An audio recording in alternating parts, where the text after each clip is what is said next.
Welcome back, aspirants. Welcome to Sriram IAS YT channel. In today's lecture, where we are going to discuss one previous year question for mains 2025. So this year, those of you who are writing mains 2025, this is a very important series where we discuss every day one previous year question belonging to different topics. Today is the day of geography, and that is why I'm going to discuss the previous year question, which is coming from mains 2023. Let's just jump into our question. This was the question the examiner has asked in year 2023 mains GS paper 1. What is the first thing that you do when you see a mains question paper or any question that you are attempting to address is carefully reading it. Identify and discuss, this is the question, the factors responsible for diversity of natural vegetation in India. Assess the significance of wildlife sanctuaries in rainforest regions of India. So this 15 marker to 50 word question has two parts. In one part, they are asking you to identify and discuss the factors which are responsible for this humongous natural diversity when it comes to natural vegetation in India. And second, they're asking you to assess the significance of wildlife sanctuaries in the rainforest region of India. A very beautiful question, beautifully framed and crafted, and it is trying to see how good you are in understanding the topic and how good you are in answer writing, because बड़ा सवाल है ये 250 words में इसको लिखना है हमें. तो naturally we will address all the parts of the question proportionately. तो यहाँ पे हमारा जो पहला पार्ट है उसको हम डिस्कस करेंगे. पहले इंट्रोडक्शन शुरुआत करेंगे. Introduction is the face of your answer. For many aspirants, this is the toughest thing to handle, which is very natural for every one of us. Beginning is always the most tough one. But beginning का अच्छा होना भी इसलिए जरूरी होता है क्योंकि half of the journey is almost completed if you are good at the beginning. हमसे क्या बोला जा रहा है? कीवर्ड क्या है? Identify and discuss. ऐसे कौन से फैक्टर्स हैं do you think in your mind which are responsible for diversity of natural vegetation? So much of diversity of natural vegetation is there in India. We have evergreen forest, semi-evergreen forest, moist deciduous, dry deciduous.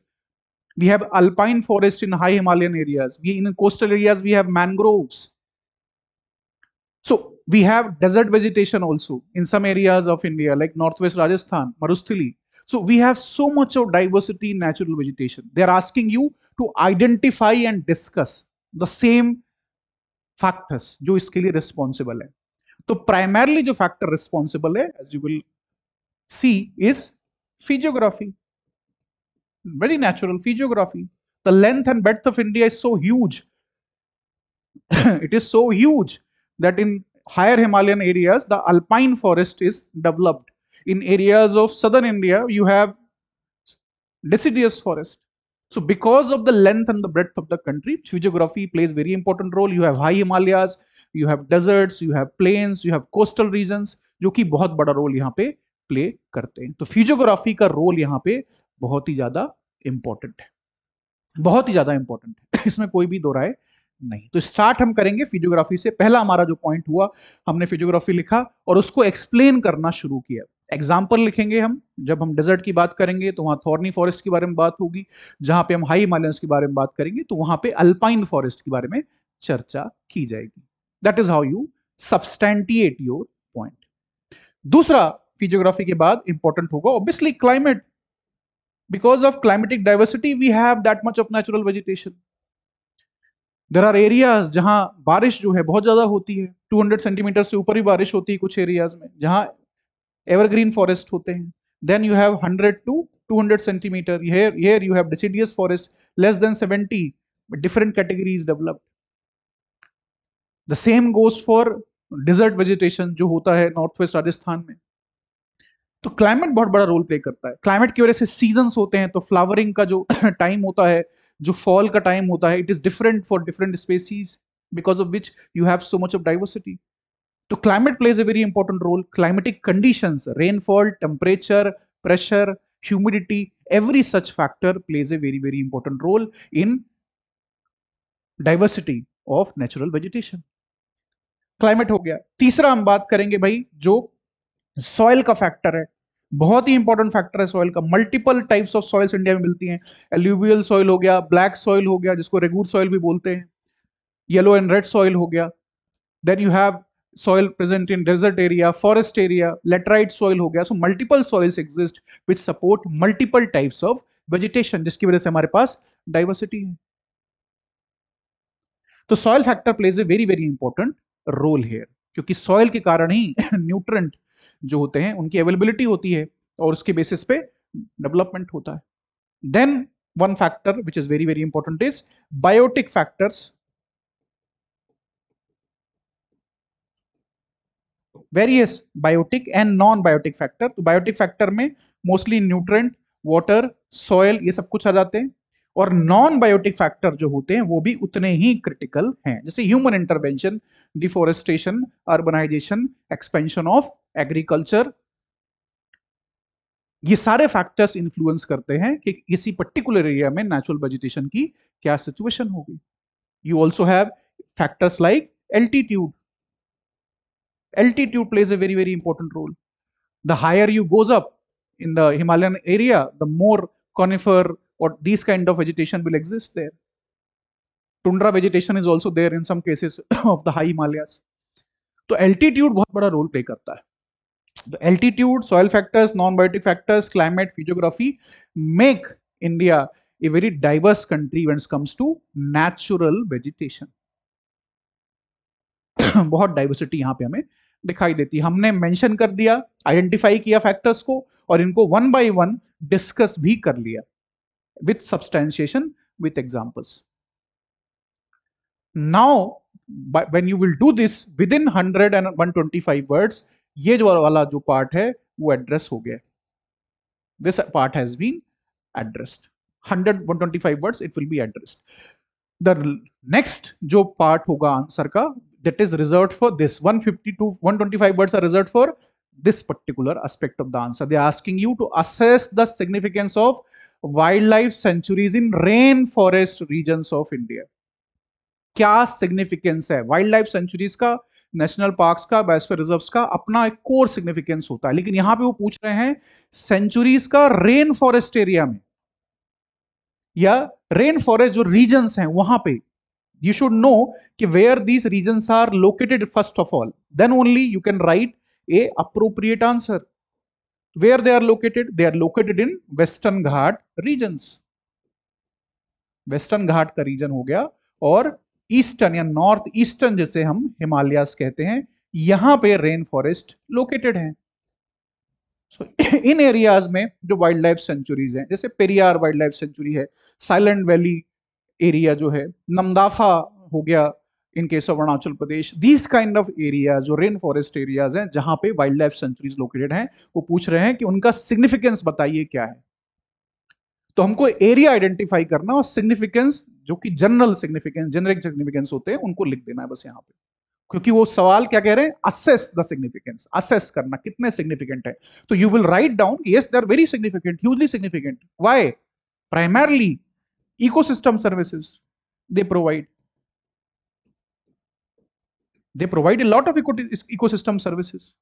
Yes, ecosystem services बहुत ज्यादा provide करते हैं उन areas में। क्या ecosystem services है? Nutrient cycling हो गया, न्यूट्रेंट रिसाइकलिंग हो गया, एनर्जी जो फ्लो होता है, जो प्रोटेक्शन है वाइल्ड लाइफ स्पेसीज का, कुछ specific iconic wild life species जो प्रेजेंट है,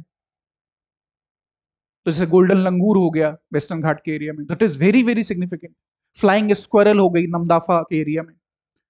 तो इकोसिस्टम सर्विसेज ये प्रोवाइड करते हैं, जो कि बहुत ही क्रूशल है, ये वाइल्ड लाइफ सेंचुरीज प्रोवाइड करती हैं। दूसरा, क्लाइमेट मिटिगेशन में बहुत बड़ा रोल है।